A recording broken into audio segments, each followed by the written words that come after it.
These guys.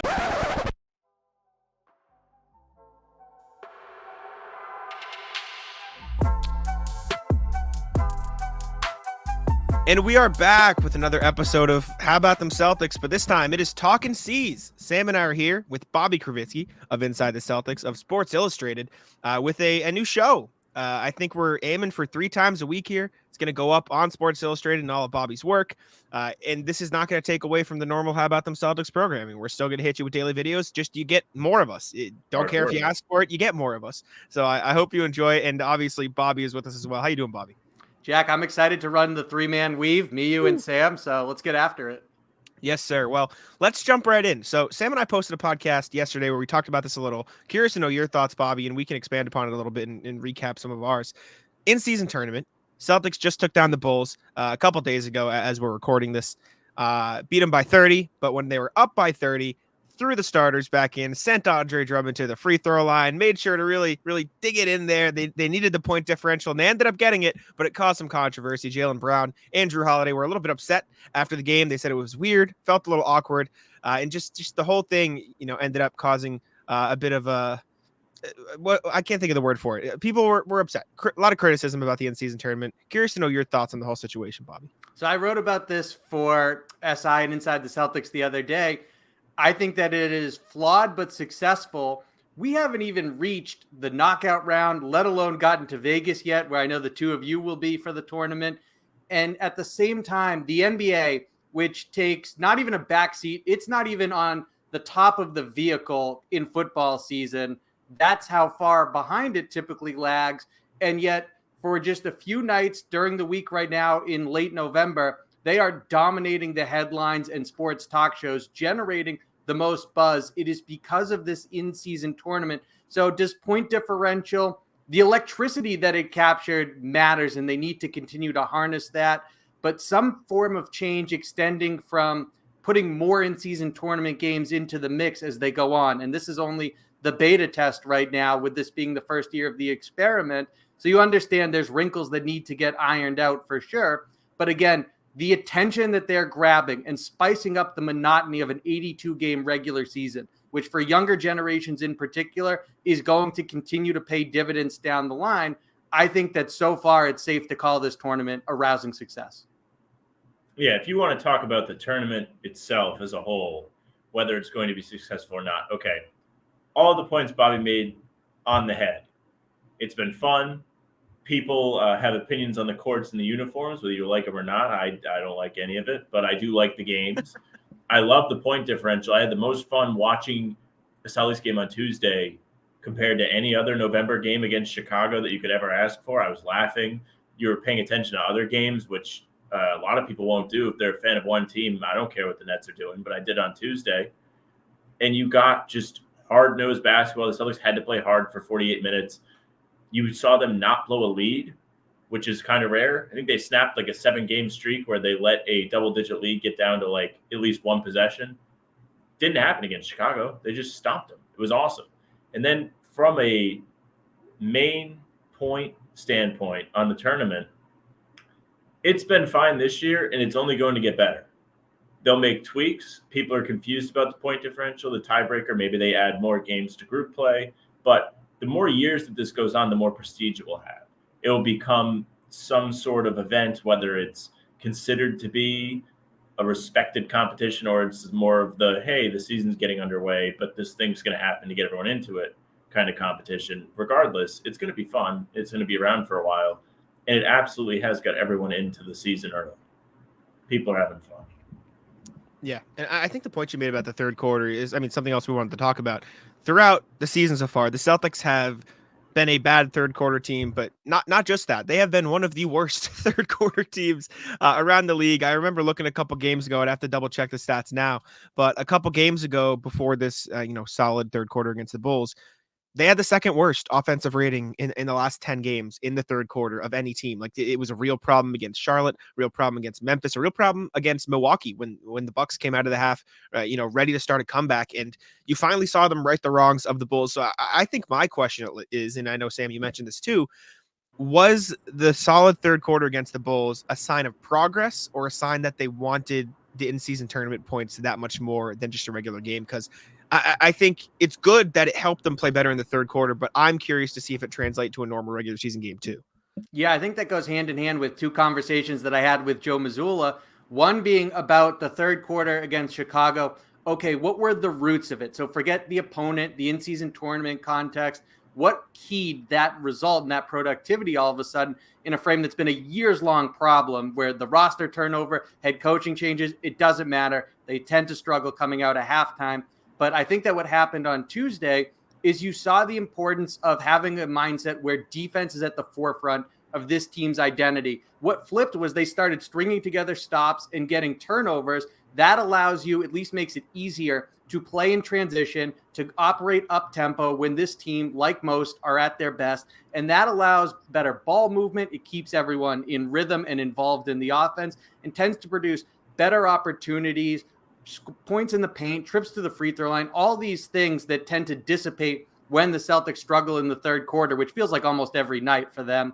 And then secondly, Jack, to the other point you brought up, I talked with Mazzulla about the importance of the in-season tournament and how it's helping this team maintain its focus, that it's human nature. There's going to be ebbs and flows when it comes to the energy exerted, but they're really working hard this season on, okay, we need to supply this team with the tools necessary to quickly come out of when the other team goes on a run and we're playing lethargically. And I think the in-season tournament, because of point differential, is helping with that. Yeah, I'm with you. I think you may have gotten a fix to a problem because of a single game goal. They realized they had to stay locked in for that entire game. They had to stop Chicago, and it worked.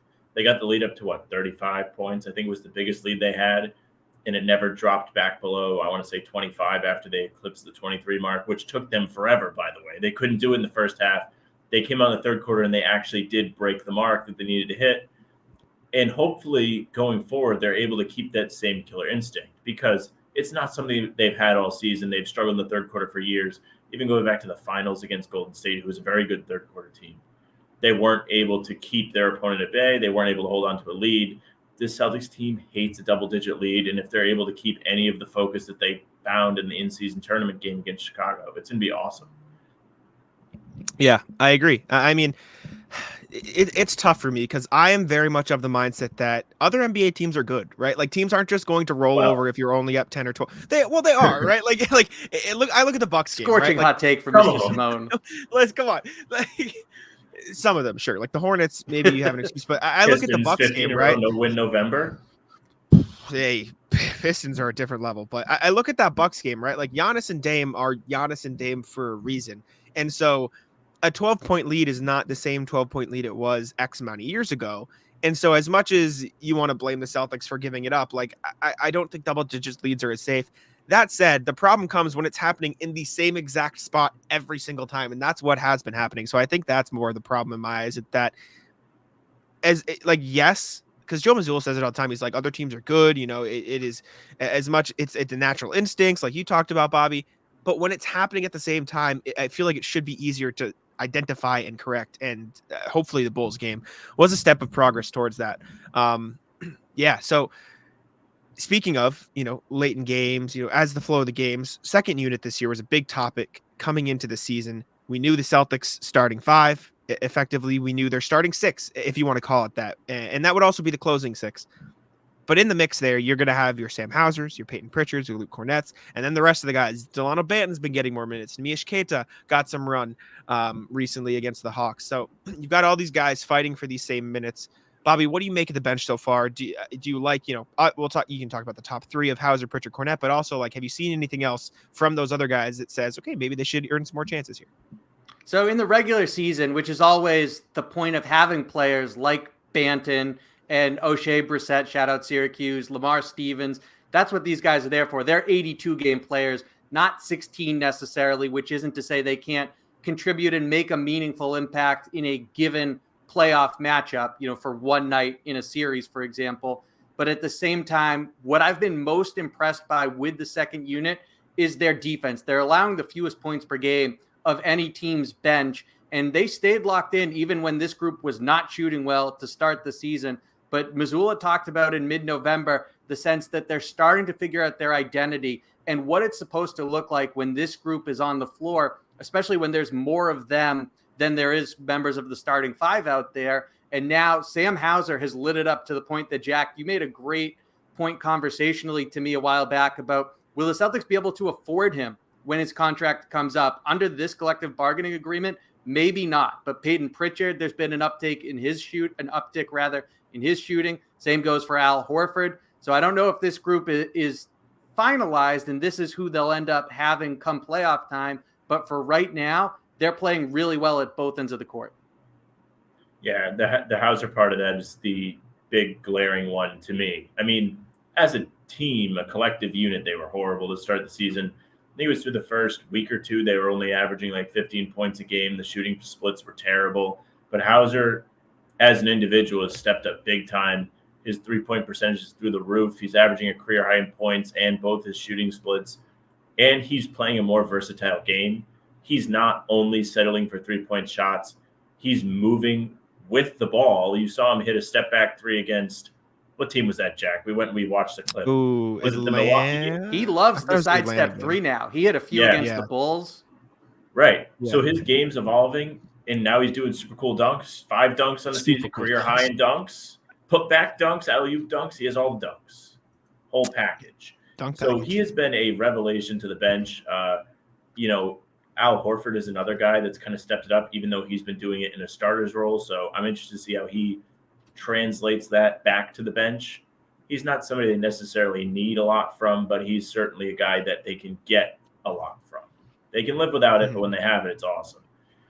As for Pritchard, would love to see him be a little bit more consistent, but he's better than he was to start the season. The shots are falling. He had a good game against Chicago and helped them get going early. And the surprise guy to me is Banton, who's earned himself a little bit of a niche with Missoula. He got some real minutes against the Bulls. Curious to see how it carries over. I think they like his defense. They like that he's versatile and he can cover multiple positions. My thing, and I've said this to Bobby a bunch of times, so we've been watching the games. I don't mind Banton, but I don't fully understand why he's getting the minutes over O'Shea Brissett and Lamar Stevens. In theory, I understand that is get an extra ball handler on the court, somebody who's more comfortable with the ball in his hands, but he's not doing that. Like, he's not handling the ball. That's just not what he's been doing on the court, and he's rarely going to be asked to do that with Peyton Pritchard, Drew Holiday, Derek White, and the Jays on the court, all getting more touches than him. And so at that point, he's on the court for his rebounding, his hustle, and his defense. I would argue Lamar Stevens and O'Shea Brissett are probably better at all three than Delano Banton. And I don't dislike Delano Banton. I just don't fully understand why he is getting this many opportunities. And Lamar Stevens hasn't seen the court all year. And O'Shea Brissett, who is getting opportunities at the start of the year, hasn't seen real run in X amount of games. So that part's a little weird to me. And I don't really get it. Do you guys? So Jack, I wonder if it's a way to keep Banton invested. That, yes, I totally agree with the points you just made, but I think that it's more likely because those guys are better in those areas, they get more opportunities throughout the course of an 82-game campaign, whereas this probably seemed to the staff like a natural opportunity to reward Banton for a good week at practice. Ooh, I believe it. I like that. Yeah. It is funny you mentioned that. And like Lamar Stevens, who is notoriously a dog. I mean, Jack wrote about all of the grit that he has, his Penn State, wanting to be the guy holding that belt at practice. And meanwhile, he's getting out-minuted by Delano Banton, who was reamed for not diving after a loose ball in the preseason, and he got benched. But he all of a sudden has all these minutes. I don't know. I think he's been fine. I think they still need that extra guy. I don't know where they're going to find it. There was the report about the buyout market, report about John Konchar. Big difference maker there with the Grizzlies. It's a beautiful segue, Sam. You're reading my mind here. Michael Scotto of Hoops Hype recently put out a report where he was detailing potential trade candidates for every team. For the Grizzlies, one of the guys was John Konchar, and he labeled the Celtics as a team that has been keeping tabs. For those wondering, John Konchar has appeared in 13 games for the Grizzlies this season. He's averaging 3 points, 4.2 rebounds, 1.7 assists. Shooting splits aren't there, 35 from the field, 32 from three, but he is a 37% career three-point shooter, so he can shoot, and he makes $2.4 million this year, meaning he can fit into the Grant Williams TPE. And on top of that, he has 3 more years on his contract past this year, each for $6.165 million. It's the exact same every year. So if the Celtics did want to go out and get John Konchar, he would be on the books past this. So maybe that's a reason they would be interested, because it wouldn't just be a 1-year rental. They could get him and have him. And something that we talked about this in our last podcast as well, something we didn't even mention, Sam, if they do make this trade, that $6 million could probably be useful in trades down the line. So I think that's another thing to keep note of. So Bobby, any thoughts on John Konchar? Are you a John Konchar fan, or was this just, someone, maybe you'll help? Well, you nailed it right there. The trade exception is going to expire. John Konchar's extension, that's a 3-year contract that you can play with. They're obviously, or presumably at least, not going to get him this season and then flip him, even though it's possible. I would think that he's here because one of the positives of Konchar is that he doesn't need touches or to be a rotation fixture to stay in rhythm. So you add more shooting off the bench at a low cost and someone who can capably fill the small role that you would ask of him. So it certainly makes sense.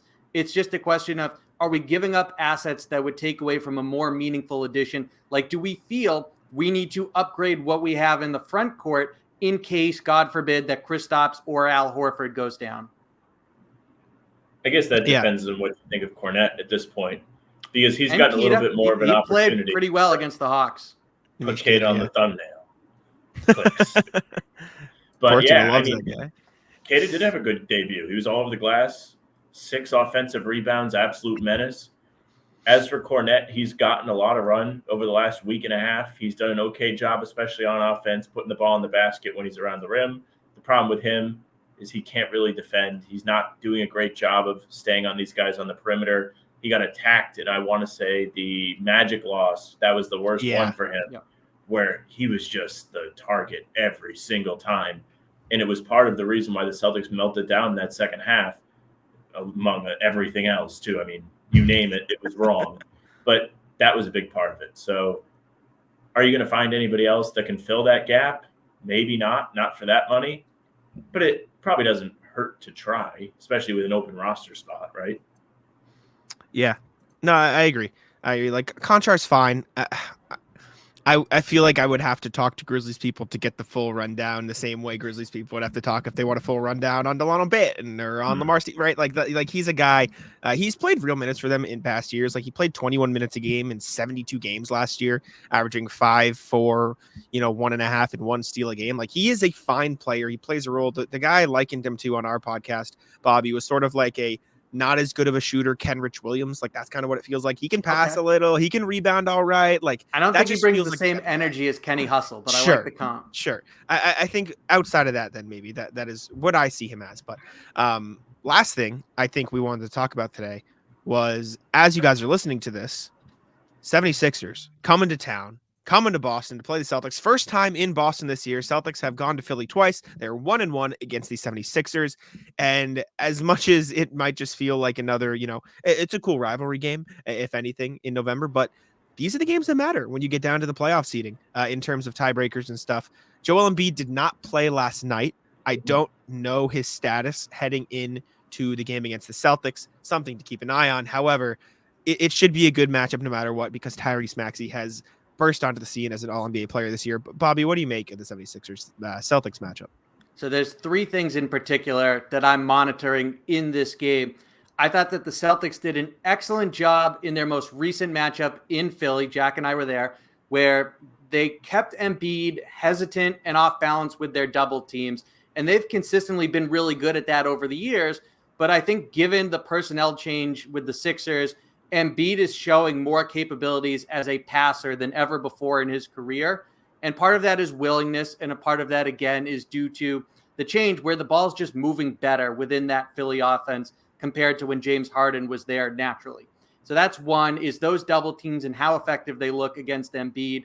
Secondly, I thought that was some of the best defense the Celtics have played in, it might not have been exactly within 5 points, but crunch time per se. In the final 5 minutes of that game, it was the ability to help the helper. And so when someone's rotating, for example, they had a turnover against Embiid that all came from being able to have Derek White cover for Al Horford as Horford had to rotate to the rim to take away a cut of Tobias Harris, that type of synergy right there and just playing on a string, that's what you need to win against the best teams in a playoff pressure and atmosphere. So does that continue, especially if it's close late? And then thirdly, like we talked about earlier, the third quarters. Can they build off the momentum of what allowed them to be successful against Chicago coming out of halftime? Yeah, I love the Embiid piece of this, obviously. This is a big boy game for Al Horford.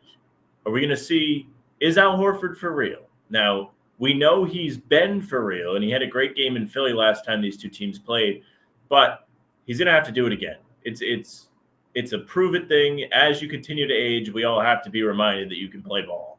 Embiid is the main purpose for Horford on this team, it feels like sometimes. Not to say he doesn't contribute in other ways, but the one mandatory category that he needs to step up in is defending that guy. He's been huge for them in the past.